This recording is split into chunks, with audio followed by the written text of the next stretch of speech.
오늘은 여러분과 주신 교재로 60페이지 보시면 되겠습니다. 오늘은 팔복 중에 5번째 복, 긍휼히 여기는 자는 복이 있나니 그들이 긍휼히 여김을 받을 것이며 하는 긍휼에 대해서 말씀을 한번 나눠보겠습니다. 여러분, 긍휼히 여긴다 하는 것은 힘들고 어려운 사람들을 보고 그분들의 사정을 아파하고 그분들의 상황을 공감하고 주님께서 나를 사랑하신 그 마음으로 그들을 사랑하는 마음으로 대하는 모든 일체 행위가 긍휼히 여긴다 하는 말의 뜻입니다. 우리가 이런 말은 많이 쓰죠. 참 안타깝다. 기도해야 되겠다. 저렇게 힘든데 어떻게 견디실까? 나라도 도와야 되겠다. 이런 마음들이 다 긍휼히 여기는 마음입니다. 긍휼히 여기는 자가 복이 있다. 왜냐하면 주님께서 그들을 긍휼히 여겨주시기 때문이다 하는 말씀입니다. 특별히 지금 코로나19로 아주 어려운 시기를 다 겪고 있습니다. 참 벌써 1년이 다 돼가는 이런 시점까지 얼마나 다들 여러분들도 지치고 힘드십니까? 그런데 우리가 코로나19가 쭉 계속되면서 뉴스를 이따금씩 보다 보면 참 아름답고 귀한 분들의 모습을 봅니다. 여러분 기억하십니까? 작년 3월 이렇게 막 대구 지역에 특히 코로나가 심각하게 유행했을 때 대구 모 병원의 간호사분들이 환한 얼굴로 간호사복을 입고 찍은 사진들이 있습니다. 영상이 요즘에 유튜브에 올라가니까 사진을 올리기가 힘들어서 제가 여러분에게 보여드리지 못하는데 여러분 다 기억하실 겁니다. 간호사분들이 이렇게 막 코로나에 대해서 마스크도 하고 보호 장비를 엄청나게 많이 이제 겹겹이 입으시고 뭐 헬멧 비슷한 것도 쓰셔야 되고 그걸 다 벗고 이렇게 간호복만 입고 나서 보니까 이마에 이렇게 데일밴드 붙이신 분, 코 여기다가 붕대, 그 붕대 투혼이라 그래서 이제 미국의 뉴스에도 소개가 되고 그랬죠. 그러니까 코로나로 그 중환자실이나 코로나 환자들을 돌보니까 무거운 장비를 착용할 수밖에 없지만 그걸 다 벗었을 때 우리도 마스크 쓰면 피부가 약한 분들은 이렇게 피부가 밝아지는데 그걸 쓰고 그렇게 오랜 기간 하다 보니까 얼마나 그분들이 힘든지. 그런데 한결같이 그 간호사분들의 표정이 참 환하게 밝지 않습니까? 우리가 저분들을 위해서 도울 수 있다는 것 자체가 우리의 행복입니다.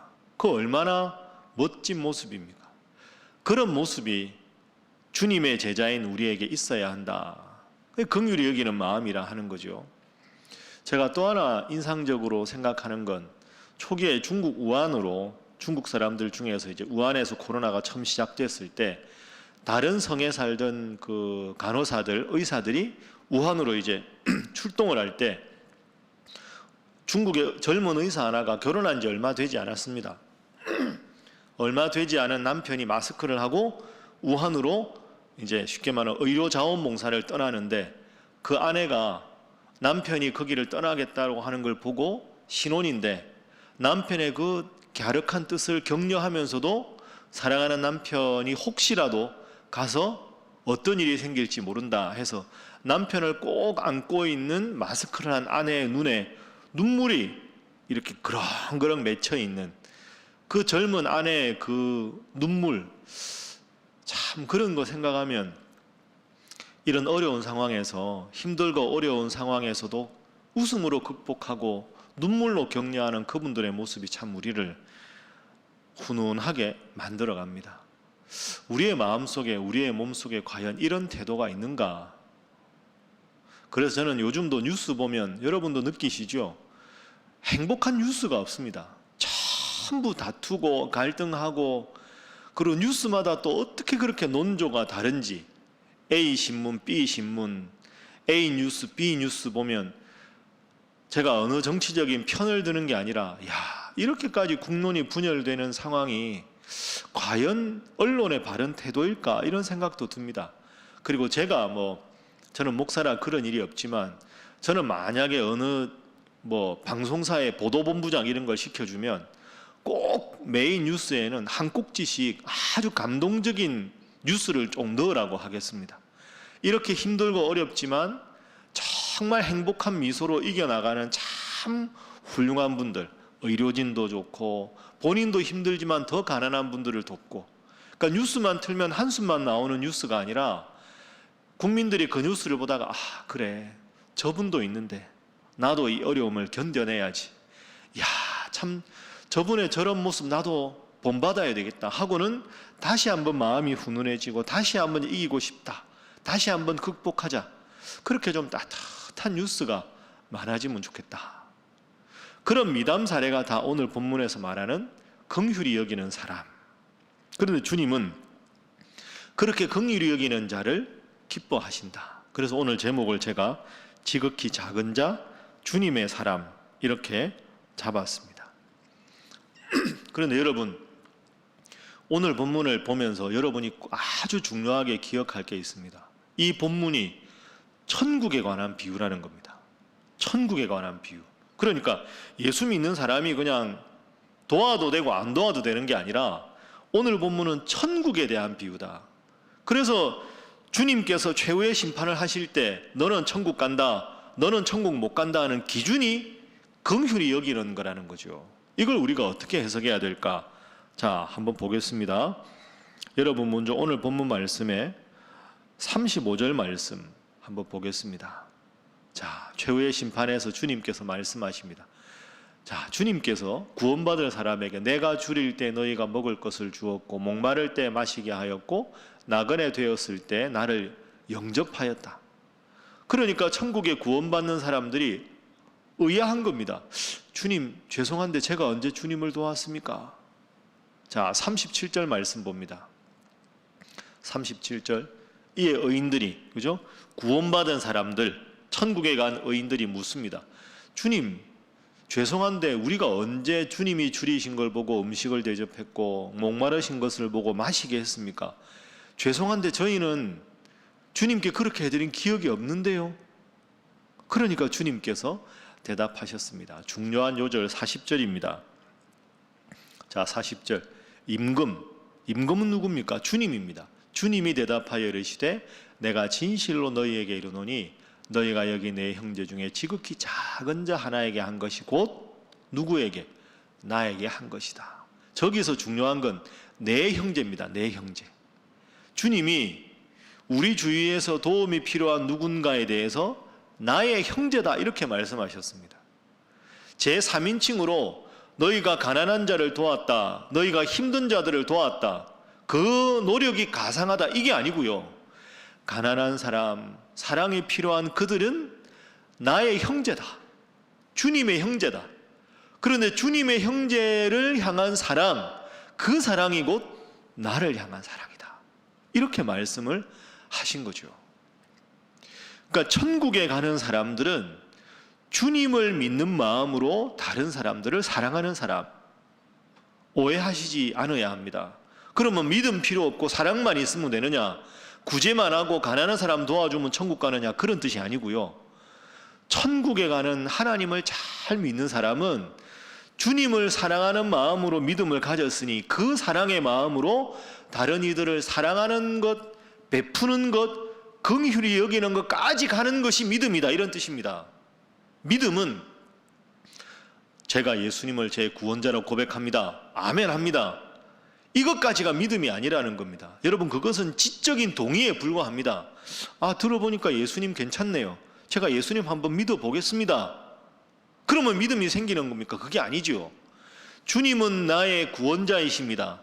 주님 없으면 저는 살 수 없습니다. 주님은 나를 위해 죽으셨습니다. 그 믿음을 깊이 새기면 힘들고 어려운 분들을 위해서 나도 모르게 눈물을 흘릴 수밖에 없고 그들을 도울 수밖에 없는 데까지 나아가는 것이 믿음이라는 겁니다. 그래서 믿음은 지적인 동의가 아니라 동의하고 삶으로 실천하는 것까지가 믿음이다. 그 온전한 믿음이 있을 때 천국에 가게 된다 하는 것이 마태복음 25장의 비유입니다. 그래서 마태복음 25장 비유 중에 앞부분에 천국은 이와 같으니 하고 계속 나옵니다. 25장 앞부분에 천국은 여러분 기억하시는 대로 신랑을 맞이하기 위해서 기다리는 열처녀 같다. 그러니까 천국은 이라는 게 25장의 주어입니다. 믿음은 지적 동의를 넘어서서 주님께서 우리를 사랑하신 마음으로 다른 이를 사랑하는 것까지가 믿음이다. 그게 아주 중요합니다. 자, 이런 사상은 오늘 본문에만 나오는 게 아닙니다. 무수히 나옵니다. 여러분, 교재 61페이지 구약 성경 제가 하나 인용했는데요. 한번 보십시오. 신명기 24장 그 네모 안에 넣은 말씀입니다. 주님 하나님께서 이렇게 말씀하셨습니다. 내가 밭에서 곡식을 벨 때, 수확할 때 그 한 무슬, 이 무슨 이삭을 말하는 이삭, 곡식의 이삭을 밭에 잊어버렸거든 다시 가서 가져오지 말고 그 남은 이삭은 나그네와 고아와 과부, 제일 힘드신 분들, 우리의 긍휼이 필요한 분들을 위해서 남겨두어라. 그리하면 내 하나님 여호와께서 너의 손으로 하는 모든 일에 복을 내리실 것이다. 남기면, 나누면 복을 내리실 것이다. 20절, 내가 내 감람나무를 떤 후에, 과일을 추수하거나 감람을 추수한 후에 그 가지를 내가 감람을 다 땄나 살피지 말아라. 그냥 남은 건 놔둬라. 그래야 그것도 제일 그 당시 힘들었던 분들의 대명사 고아와 객과 과부들을 먹일 수 있도록 남겨두어야 하지 않느냐. 그 다음 구절, 포도원에 포도를 딸 때에도 포도원 따다가 포도 남은 것 놔둬라. 그분들이 와서 먹을 수 있게. 22절 말씀도 봅니다. 기억해라. 너도 애굽 땅에서 종되었다. 너도 힘들고 어려운 시절이 있지 않았느냐. 그러니까 힘들고 어려운 분들을 위해서 내가 너희를 긍휼히 여기는 것처럼 너희도 긍휼히 여기라. 이렇게 주님께서 말씀을 주셨습니다. 여러분 어떻습니까? 이 산상보훈의 말씀은 주님을 따르는 사람, 천국에 가는 사람인데 과연 우리 마음속에 얼마나 사랑이 있는가? 나는 얼마나 누군가 힘들고 어려운 분들의 상황을 공감하고 위해서 기도하고 돕는 마음이 있는가? 코로나로 참 힘든 분들이 많습니다.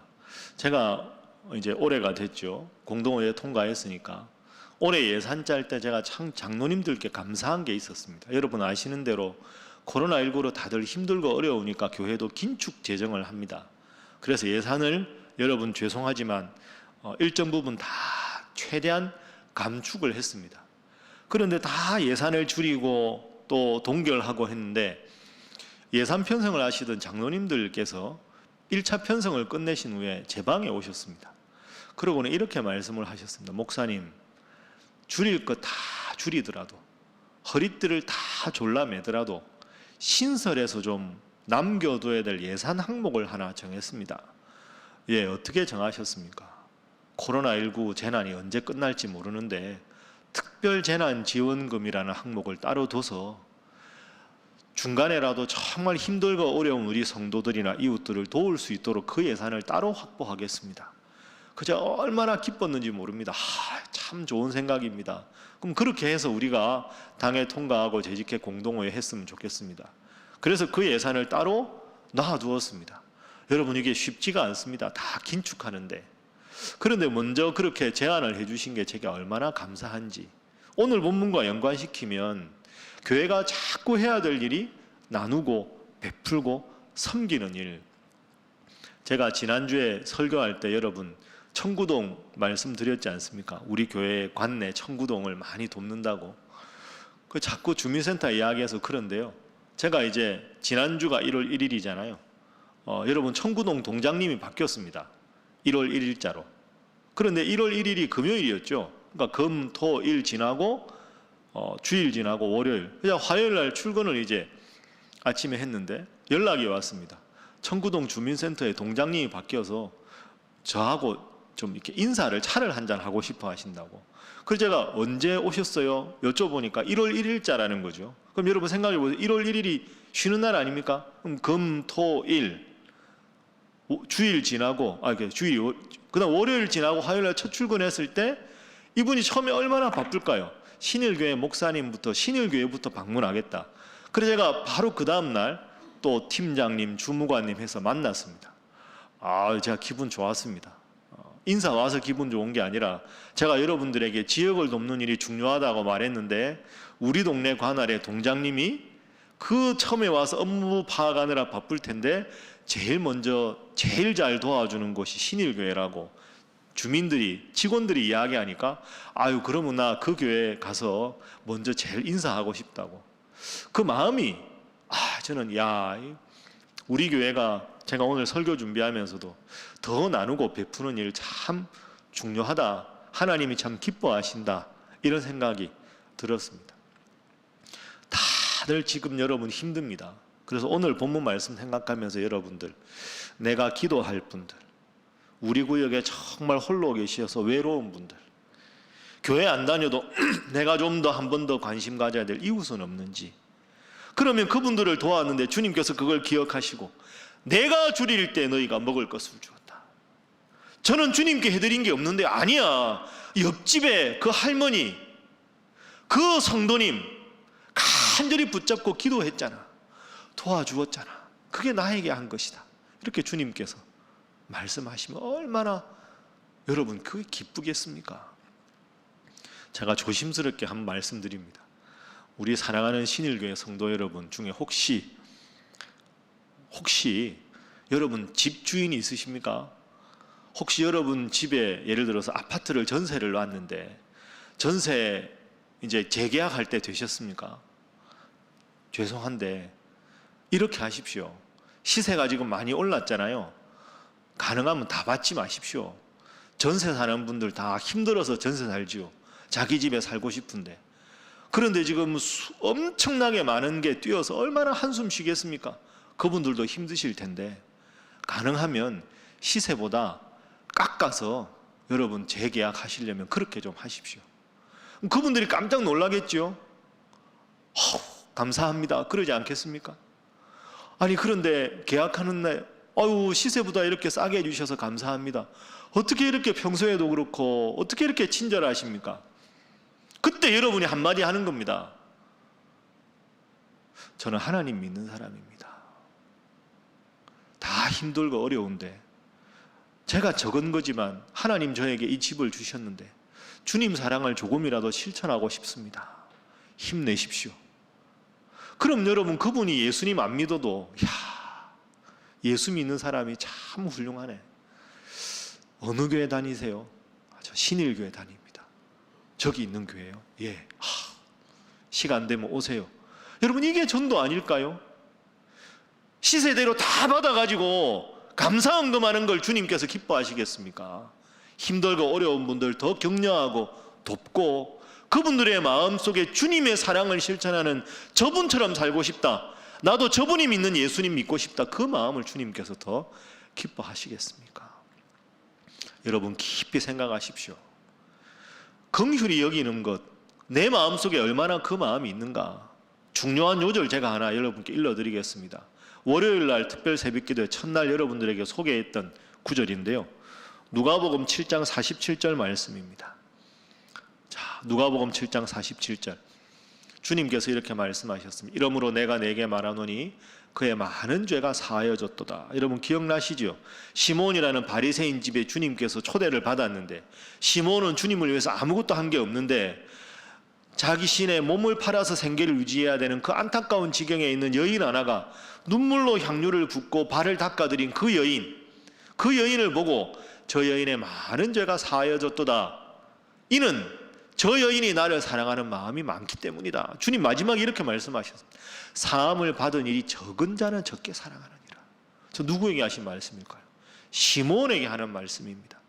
너는 바리새인이다. 너는 하나님에 대해서 누구보다 잘 아는 선생이다. 그런데 너는 나를 위해서 발 씻을 물도 주지 않았다. 그리고 저 여인을 정죄하고 있지 않느냐? 왜 그런지 아느냐? 너는 하나님이 너를 구해주셨다는 그 사함의 은혜를 적게 여기기 때문이다. 은혜를 적게 여기기 때문에 적게 사랑하지만 저 여인은 주님께서 자신을 사랑하는 그 사랑을 깊이 느끼기 때문에 그 사랑을 더 적극적으로 표현하는 것이다. 그럼 여러분 오늘 본문에 적용하면 이렇게 되는 겁니다. 나는 힘들고 어려운 분들을 봐도 그분들을 위해서 기도하고 싶은 마음이 별로 안 생기고 뭐 저렇게 사는 거지. 내 마음속에 정말 사랑이 적다, 본문에 표현되는 긍휼히 여기는 마음이 적다. 그 왜 그럴까요? 성격이 무심해서? 아닙니다. 내 일이 바빠서? 아닙니다. 방금 본문 말씀 누가복음 7장 47절대로 하면 사함을 받은 것이 적은 사람은 적게 사랑한다. 하나님이 나를 정말 사랑하셔서 구원해 주셨다는 것을 적게 느끼기 때문에 내 속에 사랑의 마음이, 긍휼의 마음이 적어진다는 거죠. 거꾸로 말하면 뭐겠습니까? 내가 하나님의 사랑을 깊이 느끼면 느낄수록 그 깊은 사랑이 마음속에 차고 넘쳐서 나도 모르게 베풀고 사랑하고 섬기게 된다. 이게 오늘 본문 말씀, 긍휼히 여기는 자는 복이 있다. 왜? 하나님의 사랑을 먼저 느끼고 그 긍휼을 베풀고, 그러면 내가 너의 긍휼을 보고 나를 섬긴 사람이다 라고 말해주겠다, 이렇게 말씀하셨습니다. 제가 여러분의 힘든 사정 알고 있습니다. 여러분의 안타까움도 알고 있습니다. 그러나 목사기 때문에 이 말씀을 여러분에게 선포합니다. 내가 하나님께 받은 사랑이 많으면 그 사랑을 나눌 수 있는 것이, 나눌 수밖에 없는 것이 영적인 원리입니다. 힘들고 어려운 사정이지만 꼭 기억하십시오. 여기에 영적인 원리가 숨어 있습니다. 자, 말씀 한 군데 읽겠습니다. 62페이지 밑에 네모 한번 보십시오.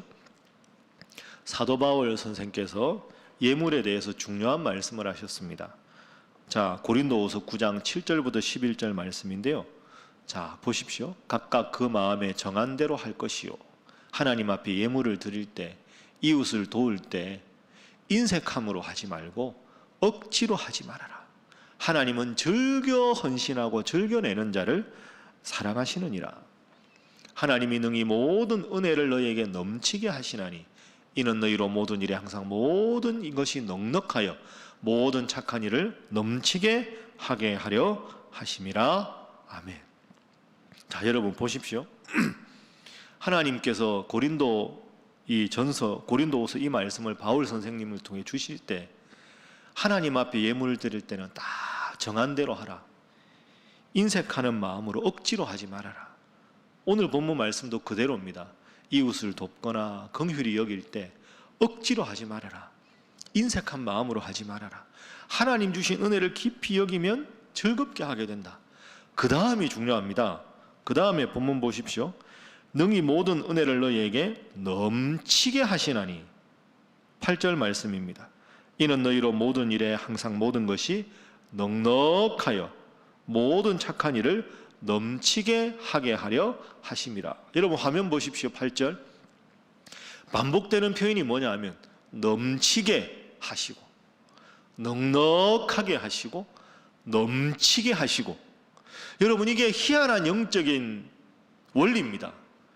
내가 하나님 앞에 바칠 것이 적어서 바치지 못하면 더 힘들어지지만, 하나님 앞에 내가 힘들지만 사랑을 하고 긍휼을 베풀면, 내게 있는 것을 나누면, 내게 있는 것 중에서 일부를 나누었으니까 내가 더 적어지는 게 아니라 나에게 있는 것을 나누면 하나님은 넘치게 하시고 넘치게 하시고 넉넉하게 하신다. 이게 영적인 비결입니다. 여러분 한번 시험해 보십시오. 하나님 앞에서 나누어 보십시오. 나누면 넘치는 것이 하나님의 법칙입니다. 힘들고 어렵다고 자꾸 손에 쥐면, 움켜쥐면 더 많아지는 게 아니지요. 어릴 적에 불렀던 복음성가 여러분 혹시 기억하십니까? 사랑은 참으로 버리는 것, 버리는 것, 버리는 것. 그거 있죠? 그 후렴에 이렇게 되어 있습니다. 이상하다 동전 한 입, 움켜잡으면 없어지고, 쓰고 빌려주면 풍성해져 땅 위에 가득 차네. 오! 사랑은 참으로 나누는 것, 베푸는 것. 그래서 제가 새해니까 여러분들에게 도전 하나 드리겠습니다. 여러분 하나님 앞에 예물 드리는 거 잘 하시고요. 특별히 우리가 선교의 해 아닙니까? 선교사님들 이번에 달력도 잘 만들었는데 제가 보고 기도하라고 말씀드렸죠. 여러분 가능하면 월 정해서 선교 헌금 하십시오. 그리고 우리가 사랑의 요것도 하죠. 이웃사랑 헌금도 하십시오. 그리고 청소년들, 대학생들, 그리고 우리 이웃을 돕는 장학헌금도 하십시오. 선교헌금, 이웃사랑 헌금, 장학헌금 다 하시면 좋고요. 다 하시기 부담스러우면 액수가 중요한 게 아닙니다. 저는 그렇게 생각합니다. 담임 목사로서 여러분들에게 말씀드리고 싶은 건 액수가 얼마나 많으냐가 아니라 아무리 액수가 적어도 하나님 앞에 긍휼히 여기는 마음으로 더 나누고 베푸는 일에 동참하는 마음을 하나님께서 기뻐하시는 줄로 믿습니다. 말씀을 정리하겠습니다.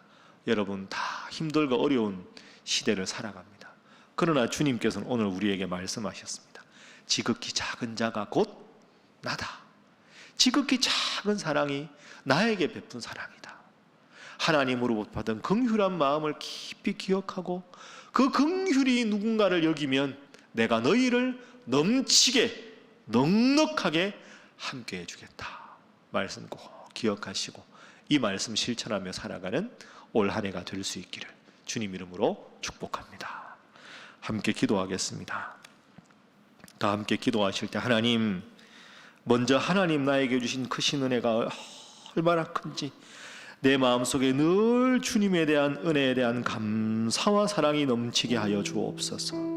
두 번째로 하나님, 이 넘치는 은혜와 사랑을 기꺼이 자원해서 긍휼히 여기고 베풀고 사랑하는 일에 힘쓰는 올해 주님 될 수 있도록 저를 붙드시고 인도하여 주옵소서. 세 번째로 주님, 힘들고 어렵지만 나누고 베풀 때 하나님께서 넘치게 넉넉하게 함께 하신다 약속하셨으니 하나님, 이 영적인 원리를 실천하는 한 해가 되게 하여 주시옵소서.